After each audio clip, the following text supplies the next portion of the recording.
بزرگوں دوستو، ہر مہینے کے کچھ فضائل ہوتے ہیں، کچھ مسائل ہوتے ہیں۔ محرم کا مہینہ ابھی گزرا ہے، عاشورہ کے بارے میں آپ حضرات نے اس میں سنا ہوگا۔ ابھی سفر کا مہینہ شروع ہو گیا ہے، پھر اس کے بعد ربیع الاول کا مہینہ آ رہا ہے۔ اگر ہمیں ذرا ان مہینوں کے متعلق کچھ ضروری باتیں معلوم ہو جائے تو جو اس کے اندر اللہ نے رکھا ہے، کچھ فضائل رکھے ہیں، ان کو حاصل کرنا آسان ہو جاتا ہے، اور اگر کچھ غلط باتیں ان کے بارے میں مشہور ہے تو ان سے انسان بچ جاتا ہے۔ سفر کے مہینے کے بارے میں عوام میں بہت ساری باتیں مشہور ہیں۔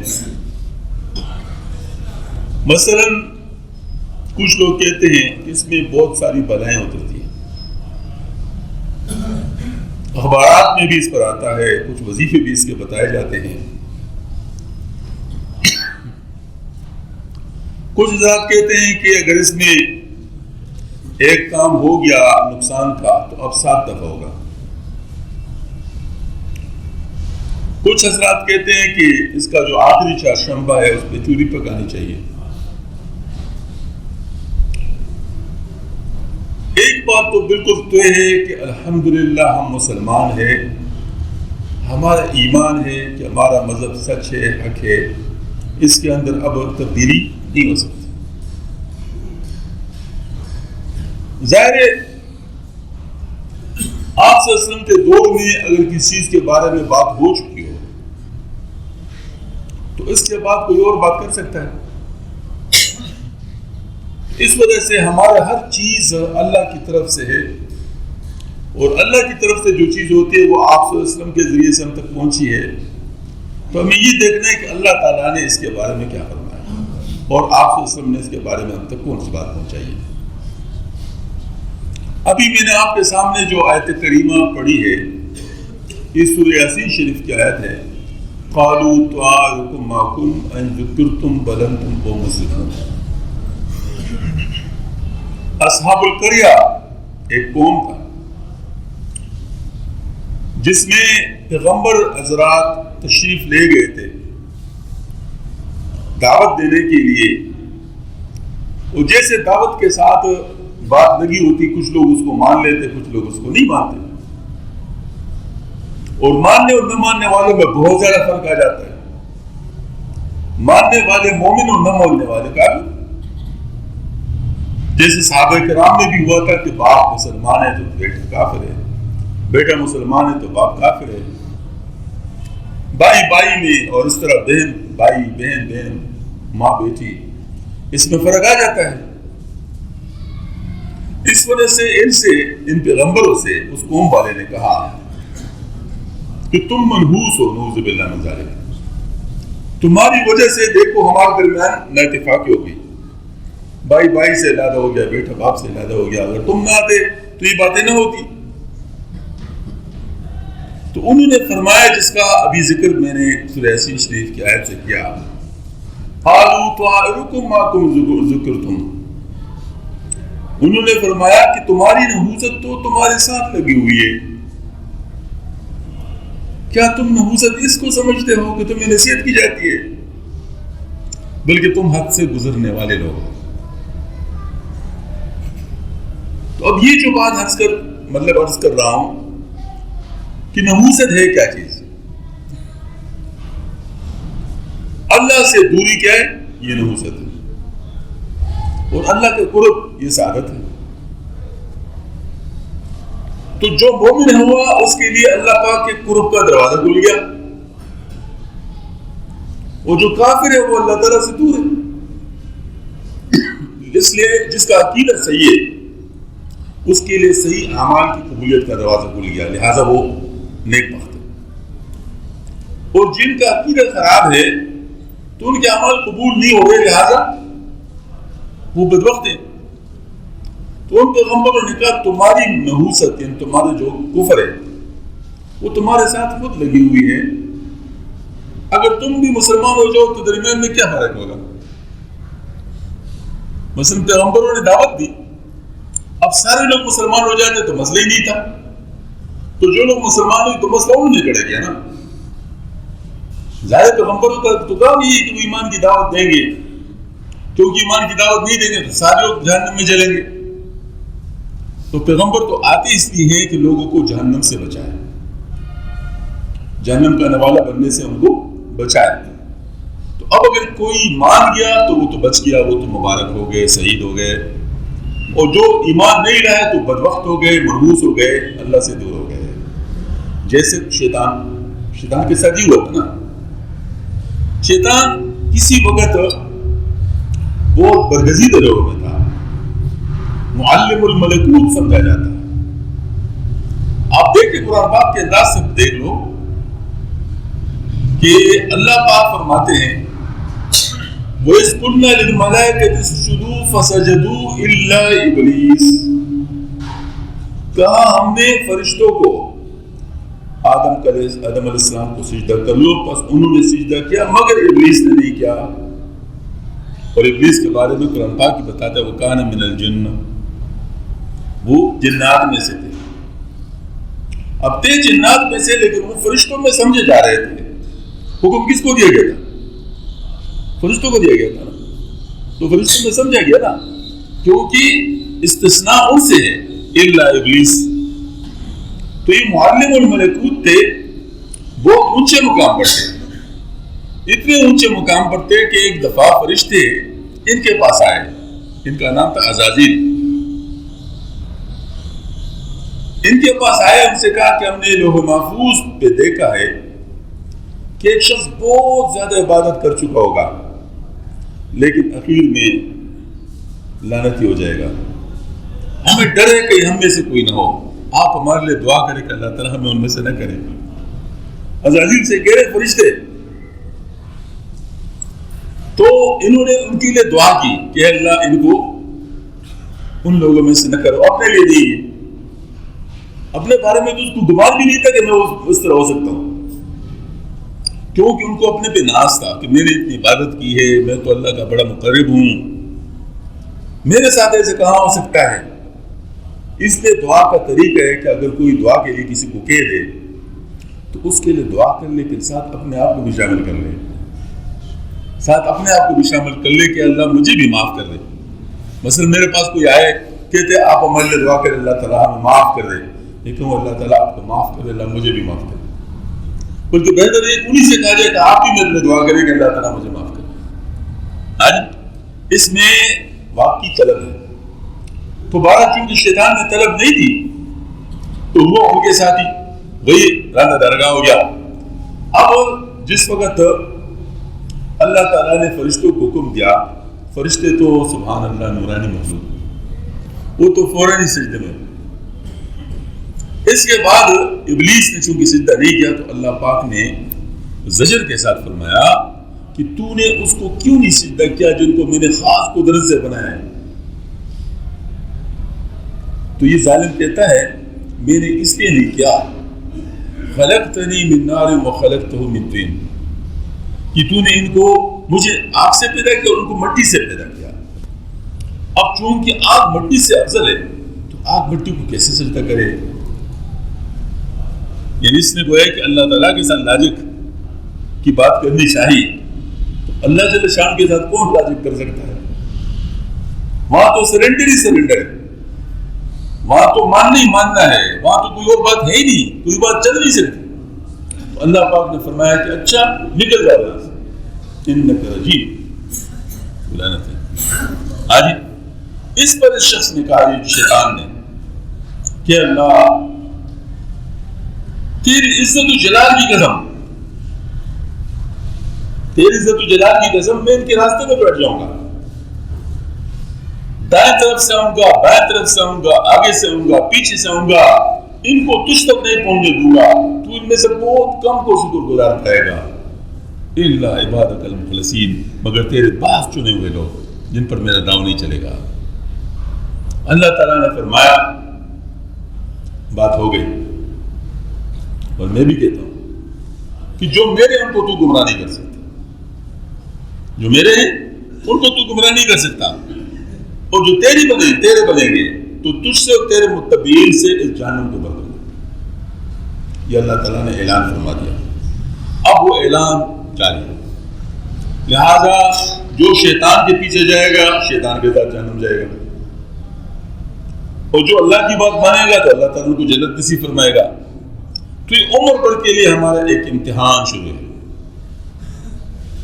دو چیزیں ہیں اللہ تعالیٰ نے ہمیں آزمانے کے لیے دی ہیں، ایک ہمارا اپنا نفس ہے، ہمارا اپنا نفس، اور ایک شیطان، اور دونوں کی متضاد خاصیت ہے اور دونوں ہمارے خلاف ملے ہوئے ہیں۔ جیسے روس امریکہ ہمارے خلاف مل جائیں، دونوں متضاد ہیں، آپس میں متضاد ہے، آپس میں تو لڑائی ہے، لیکن ہمارے خلاف ایک ہو جائے۔ ہاں جی، تو ایسے ہی مطلب یہ ہے کہ شیطان اور نفس کی بالکل متضاد خاصیتیں ہیں۔ نفس جو ہے انتہائی بے وقوف، بچے سے بھی زیادہ بے وقوف، بچے سے بھی زیادہ بے وقوف، اور شیطان انتہائی انٹیلیجنٹ، ہمارے بڑے سے بڑے عالم سے زیادہ علم رکھنے والا۔ ہاں جی، اتنا انٹیلیجنٹ ہے کہ ہر شخص کے لیے نیا جال بناتا ہے، ہر شخص کے لیے نیا جال بناتا ہے۔ وہ کسی حساب کو ایک لاٹھی سے نہیں آتا، ہاں جس کو جس طریقے سے مروانا ہو اس طریقے سے کوئی ناٹک بنا لیتا ہے اور ان کو اس میں پاس لیتا ہے۔ میں آپ کو مثال دیتا ہوں، کوئی آدمی کہے کہ توحید کی بات وہ ٹھیک ہے، وہ کہتے ہیں بالکل ٹھیک، اس سے اچھی بات اور کون سی ہو سکتی ہے، لیکن توحید پہ چلاتے چلاتے شاید اللہ کے توحید میں مبتلا کر دیتے ہیں۔ وہ کہتے ہیں یہی توحید ہے، نعوذ باللہ مثال خانہ کعبہ کی توہین، قرآن پاک کی توہین، ہاں اچھے لوگوں کی توہین، اسی پہ ڈال دیتا ہے کہ یہ توحید ہے، حالانکہ تو توحید نہیں ہے۔ اللہ پاک نے اس کو تو کیا فرمایا ہے؟ اللہ پاک نے تو اس کو تو فرمایا کہ یہ تو کیا ہے، یہ تو دلوں کی تقویٰ ہے۔ وَمَن يُعَظِّمْ شَعَائِرَ اللَّهِ فَإِنَّهَا مِن تَقْوَى الْقُلُوبِ۔ ہاں جی، دوسری طرف اگر کوئی ادب کی بات کرتا ہے تو کہتے ہیں بالکل ٹھیک، یہ بہت اچھی بات ہے، یہ بہت اچھی بات، یہ بہت اچھی بات، اور ادب پہ چلاتے چلاتے شرک میں مبتلا کر دیتے، ادب پہ چلاتے چلاتے شرک میں مبتلا کر لیتے ہیں۔ ادب میں بھی مارتے ہیں، توحید میں بھی۔ ہاں جی، لہذا شیطان کے ساتھ ٹکر لینا مشکل کام ہے۔ وہ کیا کرتا ہے، وہ نفس کو اپنا ساتھ کر لیتا ہے، کیونکہ نفس تو بیوقوف ہے، اس کو ساتھ اس طرح کر لیتے ہیں کہ دیکھتے ہیں کہ نفس کی خواہش کیا ہے، نفس کی خواہش کیا ہے۔ اب نفس کی خواہش ہے مال جمع کرنا، تو شیطان ایسے آدمی کے لیے اسے اس طرح بنا لیتا ہے، بھائی ملاوٹ کر لو پیسے بڑھ جائیں گے، ملاوٹ کر لو پیسے بڑھ جائیں گے۔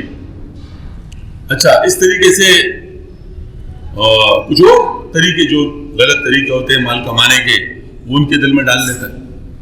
ہاں جی، زکوٰۃ نہ دو، ہاں جی، اس طریقے اس کے لیے کوئی بہانہ بنا لیتے ہیں، اور حج کرنے ان کے لیے مشکل بناتے ہیں، کیونکہ ظاہر مطلب ہے کہ حج میں پیسے لگتے ہیں۔ تو جو مال کی محبت میں مبتلا ہے ان کے لیے ایسا وسوسہ جو مال والا ہوتا ہے، جو عزت کا مطلب اس میں مبتلا ہے کہ مجھے عزت ہو، میں بڑا آدمی بن جاؤں، ان کے لیے کہتے ہیں دیکھو غریب آدمی زندہ رہا نا تو تجھے کوئی آگے نہیں بڑھنے دے گا۔ آپ اصل جانتے ہو ہمارے دفتروں میں لک پولنگ ہوتی ہے، لک پولنگ جانتے ہیں نا؟ لک پولنگ کیا چیز ہوتی ہے؟ دوسرے کی ٹانگ کھینچنا تاکہ یہ مجھ سے آگے نہ چلا جائے۔ اس کے لیے بہت جھوٹ تمہار بنائے جاتے ہیں، کاغذ سیاہ کی جاتی ہیں تاکہ وہ آدمی آگے نہ چلا جائے۔ اس طرح اگر لذتوں کا شوق ہو، شراب پینا، سور کا گوشت کھانا، اور اس طرح غلط آنکھوں کی خیانت ہے، اور بہت ساری گندی چیزیں ہیں، ان کے اندر مبتلا کر دے گا، تو ہر ایک کے ساتھ وہ علیحدہ چکر چلاتا ہے۔ لہٰذا اپنے آپ کو اس سے بچانا لازم ہے، اپنے آپ کو اس سے بچانا لازم ہے۔ تو اب کیسے بچیں گے مجھے بتاؤ؟ ایک بہت بڑے نفسیاتی ماہر کے ساتھ میری ڈسکشن ہوئی، یہ اسلام آباد۔ ڈسکشن کے بعد اس نے کہا شاہ صاحب آپ تو کہتے ہیں کہ ہمارا نفس خراب ہے، ہمارا نفس خراب ہے، اللہ کہتا ہے کہ میں بچے کو فطرت پہ پیدا کر لیتا ہوں، بعد میں لوگ اس کو یہودی اور نصرانی بنا لیتے ہیں۔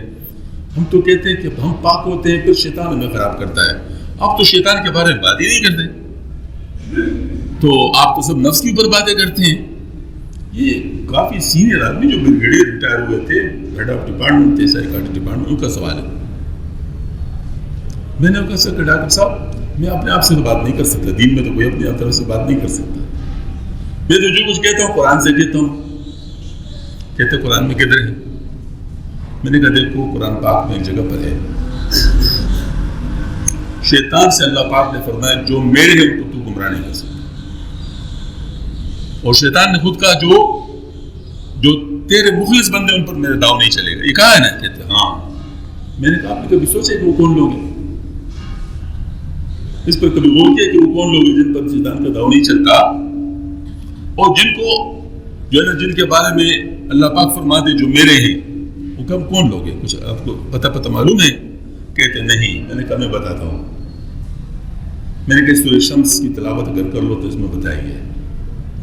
اللہ پاک فرماتے ہیں والشمس وضحاها والقمر اذا تلاها والنهار اذا جلاها والليل اذا يغشاها والسماء وما بناها والارض وما طحاها ونفس وما سواها۔ یہ قسمیں ہیں۔ کتنی قسمیں ہو گئی؟ 7 قسمیں ہو گئی۔ سورج کی قسم، چاند کی قسم، آسمان کی قسم، زمین کی قسم، دن کا قسم اور رات کا قسم، نفس کا قسم۔ 7 قسمیں اللہ پاک نے کہیں۔ ایک قسم بھی اللہ تعالیٰ کا ظاہر ہونا نہیں چاہیے، کیونکہ اللہ کی تو ہر بات ویسے ہی سچی ہے، لیکن اللہ پاک اس بات پہ زور ڈالنے کے لیے 7 قسمیں کہا کر یہ فرماتے ہیں وَنَفْسٍ وَمَا سَوَّاهَا فَأَلْهَمَهَا فُجُورَهَا وَتَقْوَاهَا۔ بس اللہ پاک نے الہام فرمائی اس نفس کو 2 چیزیں، فجورها اس کے فجور، اس کے نافرمانیاں، وتقواها اور سے بچنے کی جو قوت ہے، صلاحیت ہے تقویٰ، وہ دونوں نفس کو القاء کی گئی ہے۔ اللہ پاک فرماتے ہیں، پھر اللہ پاک فرماتے ہیں قد افلح من زکاها، یقیناً کامیاب ہو گیا وہ شخص جس نے اپنے نفس کو پاک کر دیا۔ عربی کا قاعدہ آپ ساتھ جانتے ہیں کہ فوراً جب استثناء آتا ہے یا اس کی کسی چیز کے بارے میں ذکر آتا ہے تو قریب ترین چیز کو لیں گے، تو نفس قریب ترین چیز ہے نا، نفس وما سواها فألهمها فجورها وتقواها، تو قد افلح من زکاها میں ہا کا ضمیر کس طرف جائے؟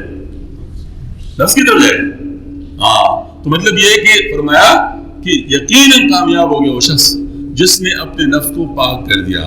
وقد خاب من دساها، یقیناً تباہ و برباد ہو گیا وہ شخص جس نے اس کو ویسے ہی چھوڑ دیا، ملوث، نفسانی خواہشات میں ملوث چھوڑ دیا۔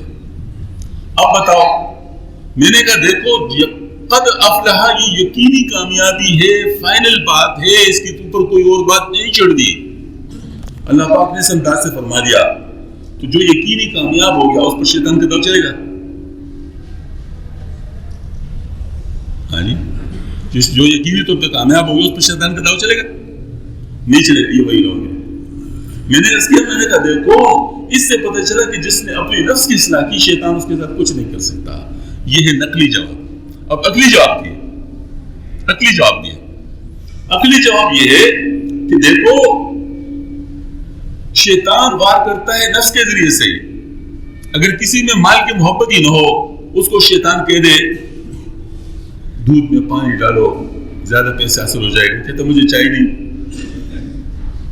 تو شیطان اس کو گناہ میں لا سکتا ہے، اس کو چاہیے نہیں۔ مجھے ایک دفعہ ایک مینیجر کی طرف سے ٹیلی فون آیا، شبیر صاحب آپ کے پاس گاڑی ہے؟ میں نے کہا نہیں، ہم چاہتے ہیں کہ ہم آپ کو گاڑی لے کے دیں۔ میں نے کہا میرے پاس گاڑی کھڑی کرنے کی جگہ ہی نہیں۔ مجھے کہتے ہیں شبیر صاحب کیا کہہ رہے ہیں، آپ کے پاس گاڑی کرنے کی جگہ نہیں؟ میں نے کہا نہیں ہے نا، مجھے معلوم ہے۔ کہتے تو آپ کے اسٹیٹس تو یہ ہے کہ آپ کے پاس گاڑی ہونی چاہیے۔ میرے خیال میں آپ گاڑی لے لیں، ہم آپ کے لیے گاڑی پرووائڈ کر رہے ہیں۔ میں نے کہا نہیں، مجھے گاڑی نہیں چاہیے۔ بہت اس نے مجھے کنوینس کرنے کی کوشش کی، لیکن میں نے کہا مجھے چاہیے نہیں۔ اب اس کے بعد پھر کیا کر سکتا تھا؟ تو جس کو جو چیز نہیں چاہتا اس میں مجھے سود پہ دینا چاہتا تھا نا. بینک مینیجر کو میرے ساتھ کون سی دلچسپی تھی؟ کون سے مطلب اس نے مجھ سے جو ہے نا دوستی لگانی تھی؟ سود پہ دینا چاہتا تھا نا. اب چونکہ مجھے گاڑی چاہیے نہیں تھی تو مجھے سود پہ نہیں ڈال سکا. اب اگر مجھے گاڑی چاہیے ہوتی تو سود تیار تھا. تو اسی طریقے سے اگر کوئی شخص کوئی چیز چاہتا نہیں ہو تو اس کے ساتھ کوئی کچھ نہیں کر سکتا. تو اس طرح اگر کسی نفس کے اندر مال کی خواہش نہ ہو، ناجائز مال کی، ناجائز عزت کی خواہش نہ ہو، ناجائز لذت کی خواہش نہ ہو، شیطان اس کے ساتھ کیا کر سکتا ہے؟ بے شک شیطان اس کے لیے بہت مار باندھے، وہ کہتا ہے مجھے چاہیے نہیں، بات ختم ہوگی. تو عقلی جواب یہ ہے کہ اگر نفس کی اصلاح ہو گئی تو شیطان کے سارے داؤ ختم ہو گئے. پر اصل اصلاح کس چیز کی ہے؟ نفس کی ہے.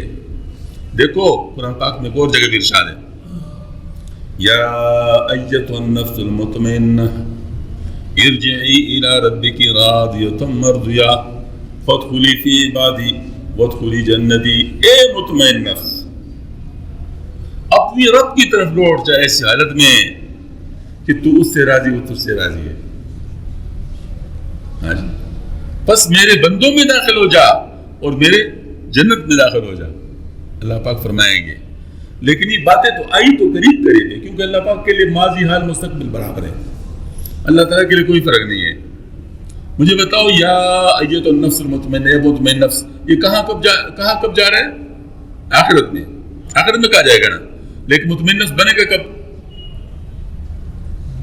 کب بنے گا؟ آخرت میں بنے گا؟ دنیا میں بنے گا. اچھا، یہ فرمایا کہ اپنے رب کی طرف لوٹ جا. یہ کہاں جا رہا ہے؟ وہاں آخرت میں کہا جائے. ہاں جی، فادخلی فی عبادی، میرے بندوں میں داخل ہو. یہ کب ہوگا؟ یہ دنیا میں ہے، جو اللہ کے بندوں میں شامل ہو جاتے ہیں.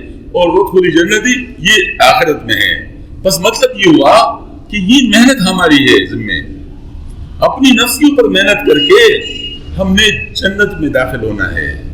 اس میں یہ والی بات نہیں کہ شیطان کے ساتھ مقابلہ کر لو کسی اور. بس صرف اس والی بات، اے مطمئن نفس. نفس کی 3 قسمیں قرآن نے بتائی ہیں. 3 قسمیں. ایک ہے نفس امارہ، جس کے بارے میں اللہ پاک فرماتے ہیں یوسف علیہ السلام کی زبان سے کہ میں اپنے نفس سے اپنے آپ کو بری نہیں سمجھتا. بے شک نفس امارہ جو ہے وہ نفس جو ہے وہ تو بری، نفس امارہ جو ہے وہ تو برائی کی طرف ہی مائل کرتی ہے. ہاں، مگر کسی پر اللہ کا رحم ہو جاتا ہے. تو یہ کون سی چیز میں کون سا نفس ہے؟ نفس امارہ. ہر شخص کا ابتدا میں نفس ایسا ہوتا ہے. پھر اس کے بعد جب وہ نفس کی اصلاح شروع ہو جاتی ہے تو بن جاتا ہے نفس لوامہ، جس پر اللہ نے قسم کہی ہے، لا اقسم بنفس لوامہ. تو نفس لوامہ کیا ہے؟ پل بھر میں گناہ، پل بھر میں توبہ، پل بھر میں گناہ، پل بھر میں توبہ. اس طرح الٹ پلٹ ہوتا رہتا ہے. کبھی روتا ہے، گڑگڑاتا ہے، کبھی گناہ میں پھسل جاتا ہے. یہ کیا ہے؟ یہ نفس لوامہ ہے. یہ بھی خدا کی شان ہے، اللہ کو پسندیدہ نفس ہے، کیونکہ اس کی قسم اللہ نے کہی. ہاں جی، کیوں؟ توبہ سے اللہ پاک معاف فرماتے ہیں. ہاں جی. اور اس کے بعد پھر ایک نفس ہے، وہ اللہ تعالیٰ ہم سب کو نصیب فرمائے، جس کو نفس مطمئنہ کہتے ہیں. نفس مطمئنہ ایسی چیز ہے کہ پھر شریعت پر انسان ایسا کنوینسڈ ہو جاتا ہے کہ شریعت کی مخالفت اس کے لیے مشکل ہوتی ہے. مجھے آپ ذرا تھوڑا سا بتائیں، جو نماز کے اندر نفس مطمئنہ حاصل کر چکا ہے، سفر میں جب وہ جا رہا ہوتا ہے اور نماز جا رہی ہوتی ہے، اس کی کیا حالت ہوتی ہے؟ ویسے آئی ہوتی ہے کہ بس پتہ نہیں کس طرح کیا کر لوں تاکہ میری نماز ہو جائے. وہ نماز کو نہیں چھوڑتا. ایک دفعہ ہمارے انجینئرنگ کا وہ تھا، وائبہ تھا، تو وائبے 2 اکٹھے ہو گئے تھے، صبح اور شام کو.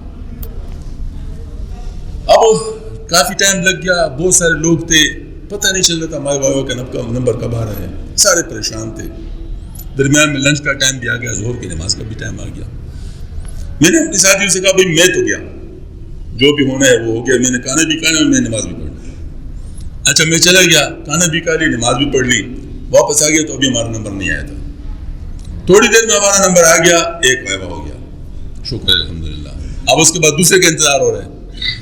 ہوتے ہوتے عصر کا وقت خطرناک حدود میں داخل ہونے لگا. میں نے وہاں پر ایک صاحب سے کہا، میں نے کہا یوں کرو آپ ذرا ادھر دیکھو، میں ادھر کھڑا ہوں. ہاں جی، جیسے ہی لوگ اوپر اٹھے نا مطلب ہمارے پروجیکٹ کے دیکھنے کے لیے، تو مجھے اشارہ کر لو، میں نے فوراً نماز پڑھنی ہے. پھر اس کے بعد جو ہے مطلب میرے پہنچتے پہنچتے نماز میں پڑھ چکا ہوں.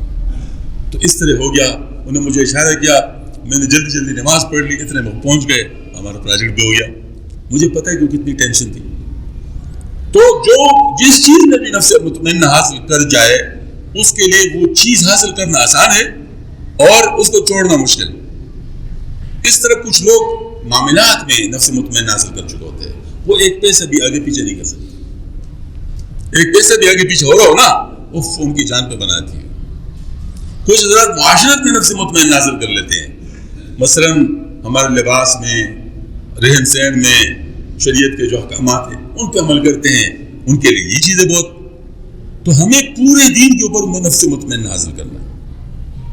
پورے دین بہت سارے لوگ ہیں جو نماز میں تو عبادات میں تو نفس مطمئنہ حاصل کر لیتے ہیں، معاملات میں ان کا نہیں ہوتا، معاملات ان کی گڑبڑ ہوتے ہیں. مثال کے طور پر ممکن ہے عبادات تو تہجد بھی پڑھ رہے ہوں اور معاملات میں حرام بھی کر رہے ہو، سود بھی کھا رہے ہو، رشوت بھی کھا رہا ہو. کہتے ایک آدمی تھا افسر کا بڑا، وہ رشوت لیتا تھا اور اشراق کا نماز بھی پڑھتا تھا. اور اشراق کا نماز ایسے پڑھتا تھا کہ فجر کے بعد بات نہیں کرتا تھا، اشراق تک تلاوت کرتا تھا، ذکر کرتا تھا. اس دوران میں اگر کوئی ان کے ساتھ مسئلہ آ جاتا، ان کو یا تو ان کو رشوت دینے کے لیے ان سے تو اشارہ کرتا کہ مسلح کے نیچے رکھو. ہاں جی، وہ ان کے مسلح کے نیچے پیسے رکھ لیتے، ہاں جی، اور چلے جاتے، ان کا کام ہو جاتا. تو یہ بھی نفس مطمئنہ تھا، لیکن اشراق کی نماز تک. ہاں جی، معاملات میں نہیں تھا. تو میں آپ کو ایک بات بتاؤں، عبادات کے ذریعے سے انسان نیکی کماتا ہے اور معاملات کے ذریعے سے کماتا ہے. مثلا ہم نے چینی کی بوری لے لی، اس کو بھر لی چینی سے اور سائیکل کے اوپر رکھ دیا اور پیچھے اس کا سوراخ ہو، تو گھر تک پہنچتے پہنچتے کتنی چینی لے کے جائیں گے؟ ہاں جی، خالی بوری خالی بوری ہمارے پاس ہوگی. حدیث شریف میں آتا ہے، بہت ہی ڈرانے والی حدیث شریف ہے. اللہ تعالیٰ ہماری حفاظت فرما دے، اللہ ہماری اصلاح فرما دے.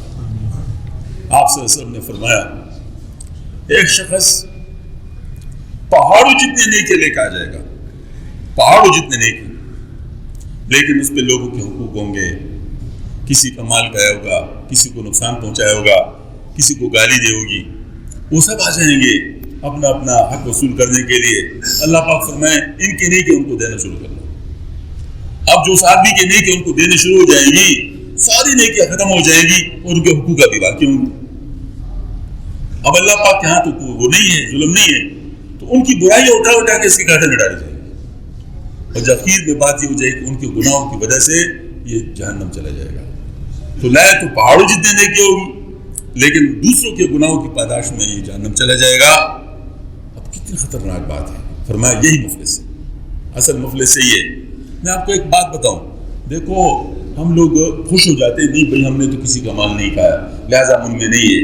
تو ذرا تھوڑا سا ہم غور کر لیں، ہم نے کسی کی غیبت تو نہیں کی، کسی کی چغلی تو نہیں کھائی، ہاں کسی کے ساتھ کینہ تو نہیں کیا. یہ سب کیا ہے، ہمارے اوپر جا رہا ہے نا، سارے مسائل ہمارے ہیں نا.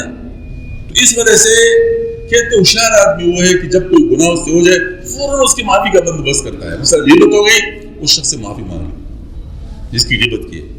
ہاں جی، کوئی اور حق دبایا تو ظاہر ان کو جو ہے نا کہہ دیا کہ بس وہ لے لو، نہیں ہے تو معاف کر دو. بہرحال اللہ تعالیٰ پھر مدد کرتا ہے، لیکن جو اپنے آپ کو بچانا چاہتا ہے. تو میں عرض کرتا ہوں کہ یہ جو معاملات ہے اس کی صفائی بھی بہت ضروری ہے.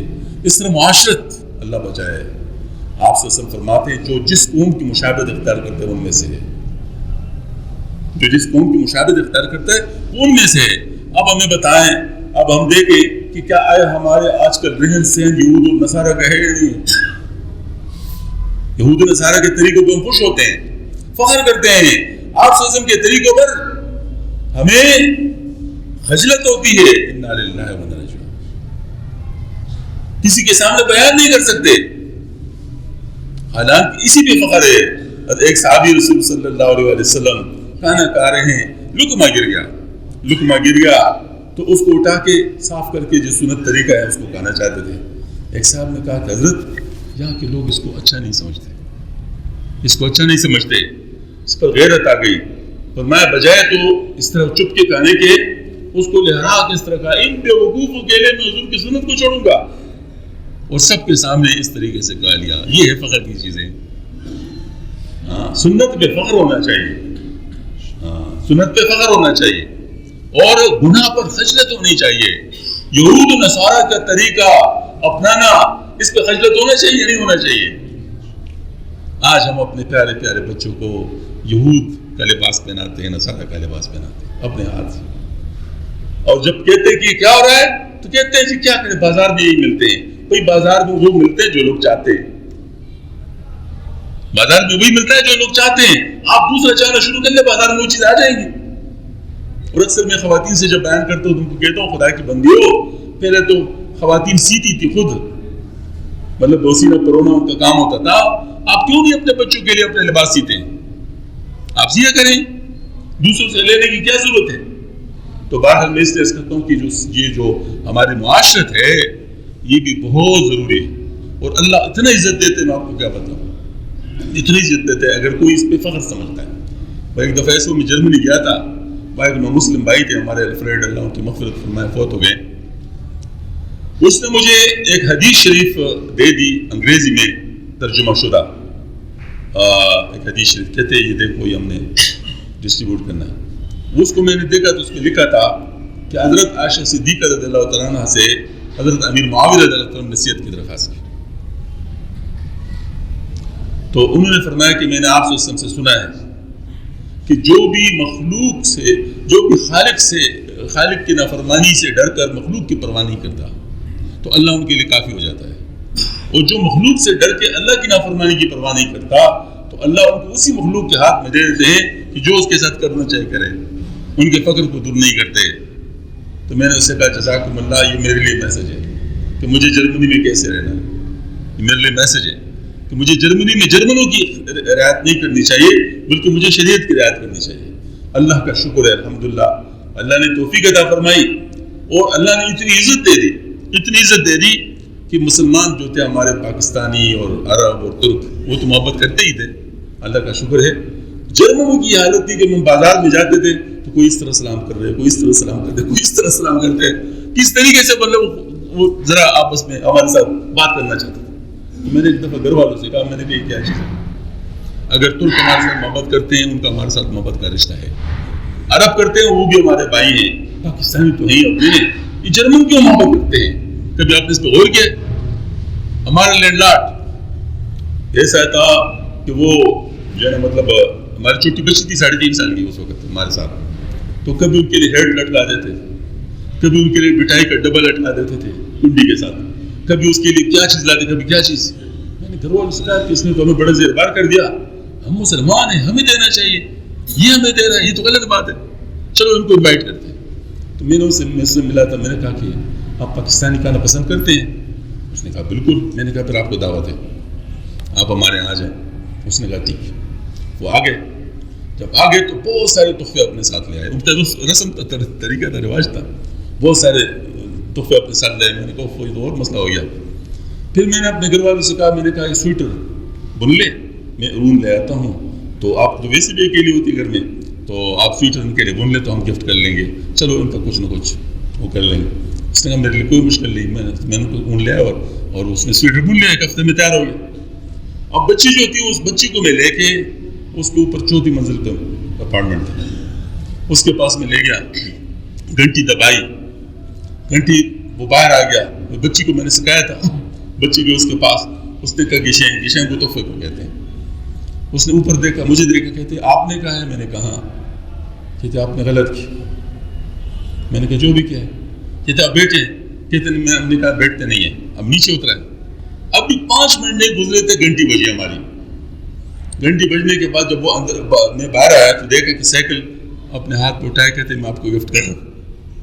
میں نے کہا میرے سائیکل ہے؟ آپ نے دیکھا نہیں؟ کہتے نہیں وہ چھوٹا سائیکل ہے، میں چاہتا ہوں بڑے سائیکل پہ یوز کیا جائے گا۔ تو میں آپ کو بتاتا ہوں اللہ پھر ایسی عزت دیتا ہے،